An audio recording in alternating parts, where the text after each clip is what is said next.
અને મહત્વના સમાચાર રાજકોટથી, જ્યાં સિટી બસ ચાલકની બેદરકારીનો વિડીયો વાયરલ થયો છે। ડ્રાઈવરે ચાલુ બસે માવો ઘસતો હોય તેવો વિડીયો વાયરલ થયો।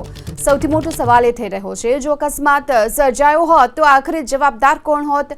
શું મહાનગરપાલિકા આ બેદરકાર ડ્રાઈવર સામે કોઈ કાર્યવાહી કરશે કે કેમ? અને ક્યાં સુધી નિર્દોષોના જીવને આ પ્રકારે જોખમમાં મૂકતા રહેશે?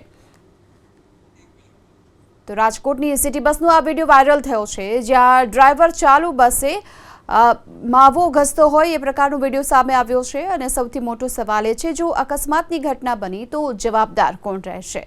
ડ્રાઈવરે ચાલુ બસે માવો ઘસતો હોય તેવો વિડીયો વાયરલ થયો।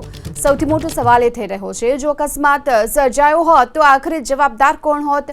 શું મહાનગરપાલિકા આ બેદરકાર ડ્રાઈવર સામે કોઈ કાર્યવાહી કરશે કે કેમ? અને ક્યાં સુધી નિર્દોષોના જીવને આ પ્રકારે જોખમમાં મૂકતા રહેશે?